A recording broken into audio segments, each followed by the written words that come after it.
اكتر 5 مشاكل بتواجهك كمبتدئ وانت شغال في برنامج الادوبي بريمير، مع كمان حلهم النهائي باذن الله. قبل ما نبدا بسم الله ونصلي على سيدنا محمد عليه افضل الصلاه والسلام. اول مشكله بتواجهك ان انت لسه بتستعمل برنامج البريمير، وهو ان البرنامج بيبقى بطيء او بيهنج معاك، وبترجع لاسباب كتير. اول نقطه وهي امكانيات الكمبيوتر. امكانيات الكمبيوتر ممكن نلخصها في كذا نقطه كمان، زي مثلا ان انت تبقى تشتغل باس اس دي. تاني حاجه مثلا يبقى عندك رامات كويسه، يفضل من 16 وانت طالع، وكمان ممكن 32 او 64 لو انت شغال كمونتير بقى محترف وبقالك سنين وشغال على فوتج 4K وحاجات عاليه. امكانيات الكمبيوتر او اللابتوب بتاعك اصلا ممكن تبقى امكانياتها قليله، او حتى امكانيات الفيديوهات اللي انت شغال عليها حاجه زي 4K وانت الكمبيوتر بتاعك ما يستحملش.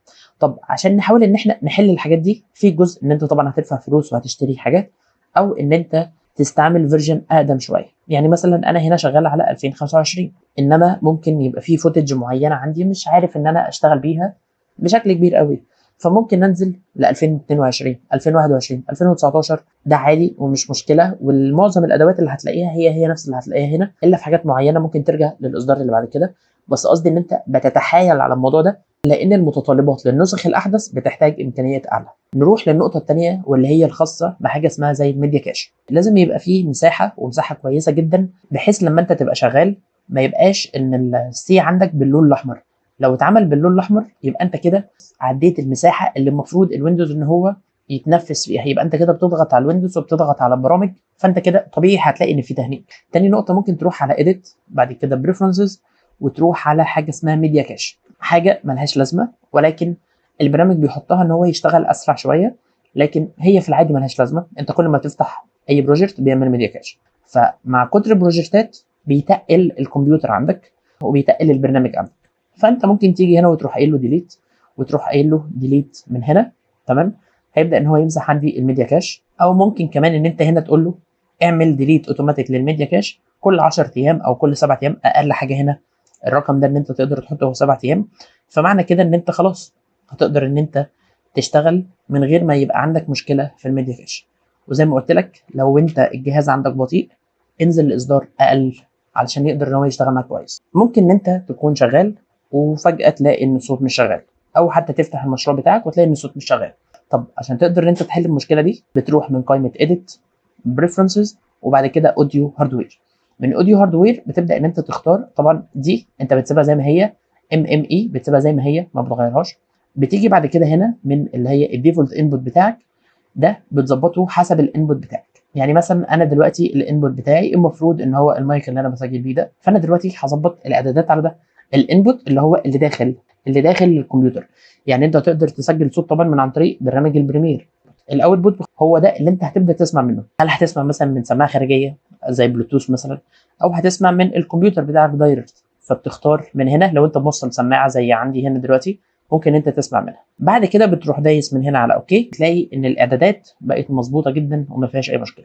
الميديا اوف لاين، ممكن تبقى انت بتفتح البروجكت بتاعك عادي خالص ما فيه اي مشاكل، ولكن تلاحظ ان كل الفيديوهات اللي موجوده عندك بقى شكلها بالشكل اللي انت هتشوفه ده. وقتها حرفيا بتبقى لحظه مرعبه قوي، ان هو انا الشغل بتاعي راح. الموضوع ده باختصار حله في دوسه واحده بس، وهو ان انت تعمل تحديد على الحاجه بتاعتك.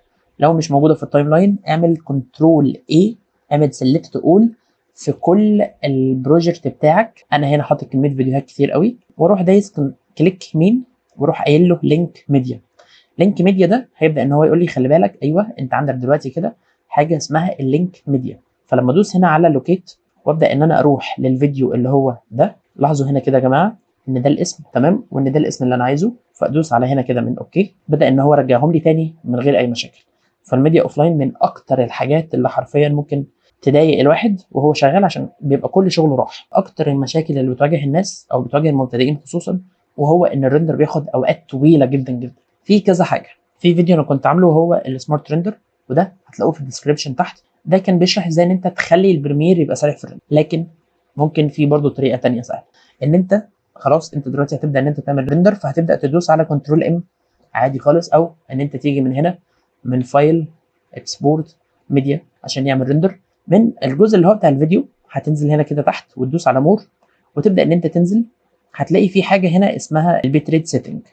البيت ريت دي باختصار هي الدقه بتاعه الصوره اللي موجوده في الفيديو. يعني كل فيديو على حسب اللي هو الفريم بير سكند اللي موجود في كل فيديو. فجوده الصوره بقى تمام، الجوده بتاعت الصوره لوحدها هي 7.6 ميجا بت. انت لو قللت الرقم ده، طبعا اقل رقم هو 0.19 وما تقللهوش للدرجه دي، انت كده مش هتخلي فيه اي داتا اصلا. لكن ممكن مثلا يبقى ما بين 2 ل 3 ل 4. وطبعا في الموضوع ده انت ممكن تتعمق بشكل كبير جدا جدا جدا، لكن خلينا نقول ان ممكن مثلا يبقى ما بين 2 ل 3، في 2 ونص يبقى كويس. او ممكن انت تقول له انا عايزها من خطوتين، فتخلي مثلا دي تبقى 2 مثلا ودي تبقى 3 او تبقى 4 بالشكل ده. وبعد كده من هنا اختار اللوكيشن واقول له اكسبورت، هيعمل اكسبورت وهيسرع الريندر معايا. وفي نفس الوقت انا كمان قللت الحجم، ودي مشكله كبيره قوي ومهمه جدا كمان. وهو ساعات وانت شغال يحصل ان الكمبيوتر يهنج، يحصل ان الكهرباء تقطع، يحصل ان البرنامج ذات نفسه هو اللي يقفل، فتلاحظ ان الشغل بتاعك راح. طب ليه؟ ما انا ممكن ان انا احل الموضوع ده بشكل بسيط قوي. اجي من قائمه اديت على بريفرنسز واخش على اوتو سيف. اوتو سيف في اختصار هنا، وهو ان هو يعمل اوتوماتيك سيف. والاوتوماتيك سيف هنا هتلاقيني ان انا عامله كل 5 دقائق. وكمان حاجه تانية، شوفوا الاختيار ده لازم تدوسوا عليه، اللي هو الاوتو سيف اولسو سيف ذا كرنت بروجكت. يعني ايه؟ يعني في نفس الفولدر اللي انا حافظ فيه البروجكت بتاعي هيعمل سيف. انا هنا مخليه رقم كبير قوي، تمام. ممكن تزودوا كمان عن الرقم ده زي ما انتم عايزين، ولكن انا بعمل رقم كبير قوي علشان اضمن ان الكمبيوتر او البروجكت بتاعي مهما كان ما يبصش او ما يروحش خالص. طب لو لا قدر الله مثلا البروجكت ده ضاع او الكمبيوتر قفل او حصل اي حاجه، لما تيجوا هنا تمام على اللي هو البروجكت ده مثلا، هتلاقوا ان ده البروجكت بتاعي. وهنا في حاجه اسمها الاوتو سيف. شايفين انتوا ملفات الاوتو سيف دي؟ تمام. لما انا اجي وادوس كده وبعد كده اقول له من هنا من ديت موديفايد، هيقول لي ان ده اخر حاجه اهو، حتى بالتاريخ ده كان يوم 16/8. تمام. ده اخر حاجه انا فتحتها واشتغلت فيها. فباختصار اقدر ان انا اجي من هنا واروح فاتح ده اللي هو اخر تاريخ انا اشتغلت عليه، فيبقى انا برضو ما خسرتش كتير. بس فدي كده كانت اهم 5 مشاكل بتواجه الناس المبتدئه او الناس عموما اللي بتشتغل على برنامج الادوبي بريمير. وحاولت ان يكون الفيديو سريع وان انا احل لكم معظم المشاكل دي. لو في مشاكل تانية بتواجهك اكتب لي في الكومنتات وان شاء الله هعمل لك ليها فيديو مخصوص. وما تنساش ان انت تعمل لايك وشير وسبسكرايب وتشترك في القناه علشان الفيديوهات اللي جايه تفيدك ان شاء الله.